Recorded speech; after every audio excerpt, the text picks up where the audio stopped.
Hello, I'm Jonathan Karl, Chief White House Correspondent for ABC News, and I am here with former Speaker of the House and one-time presidential candidate, Newt Gingrich. Thank you for joining us.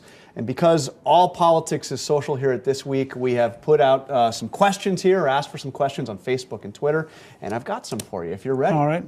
All right, let's get right to it. The first one, I kind of like this one, from Edward McKinney. He wants to know, do you still think that the Clintons are, quote, counterculture McGovernicks? Well, they certainly were in the 70s when they were actually McGovern's campaign workers in South Carolina. Clinton himself actually, I think, moved very far towards the center with the Democratic Leadership Council and ended up governing almost as a sort of centrist president once we won. I mean, this was not obvious in 93, 94, but I think he really moved in 95, and I think most of the people who've done histories of that period would indicate that in the summer of 95, he decided he had to come to the center if he was going to get reelected. So you obviously had some major accomplishments with President Clinton: welfare reform, balanced budget, surpluses. But you also, it was a pretty rocky relationship at the time, obviously. What is your relationship like with Bill Clinton now? Do you run into him at all? No, we've talked on the phone recently, and I think we have a good relationship, and just as I do with Secretary Clinton. She and I served on the Transformational Advisory Group for a major military command, and we did work together in health information technology. I think we have a sense of mutual respect just based on the fact that we like ideas and that we try to work on finding solutions. And we may not come at it from the same angle, but we have some ability to talk with each other and try to find a practical way to get things done.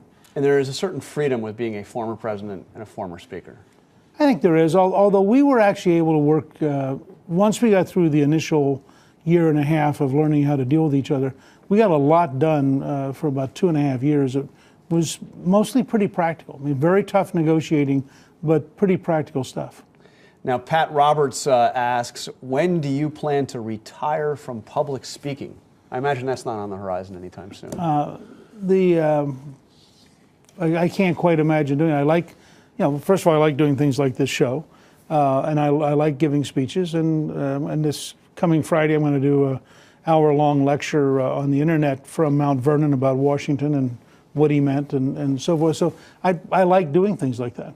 But you're done in terms of elected politics. Yeah, I don't think I'll run for office. No. You don't think? That strikes me as unlikely. I'll take a Paul Ryan position. That's good. It's not on my current list. Another definite maybe. You know, around here we kind of view that as a declaration of candidacy with a lot of people. All right, Denzel Walker asks, when your spending bill was vetoed by President Clinton, causing a government shutdown in 1995, did it usher in the GOP obstructionism that has become commonplace these days? Now, that's a rather loaded question. But well, no, look, at the time, and it's interesting to comment on how the city works. No Republican had been elected to a majority in the House in 40 years. But what was more interesting was no Republican majority had been reelected in the House in 68 years. And the fact is, we got reelected as a majority for the first time since 1928 after we closed the government twice. And I think that's because we communicated to people how really serious we were about balancing the budget. And balancing the budget was a very high value to the American people. And so I would argue, nobody in this city agrees with this, I would argue, as the guy who helped design 94 and 96 successfully, that Republicans were not hurt by the collision of 95, 96. Republicans were helped because they showed real determination to get it done, and then they showed real practicality in working with the president to make it real. So by the summer of 96, we were passing welfare reform.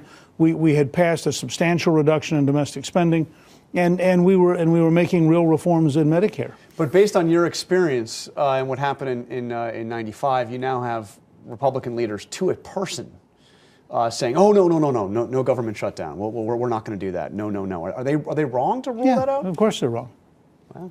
I mean, if certainly on the electoral side, it's not going to hurt them in the long run. If people think it's not capricious or it's not silly, I mean, at what point does a particular agency become so absurd that you zero it out, even if the president wants to then fight you and potentially risk a shutdown? And this thing that George Will described, for example, the House ought to zero out this agency of the U.S. Department of Agriculture that's teaching that the Pilgrims were illegal immigrants. I mean, that is so despicable You just say no more money. You're gone. Goodbye. All right, one more question online from Barbara Gowans, who asks, tells me to ask you why politicians never, ever answer the questions they are asked, but rather have scripted spin information they just keep repeating ad nauseum.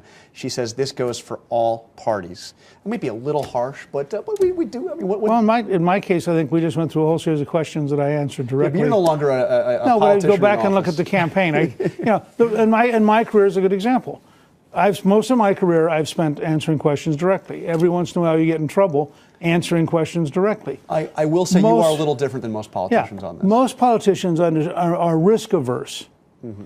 And they try to figure out what to say. They try to memorize what they figured out, and then they try to stick to that script so that they don't get in trouble by freewheeling.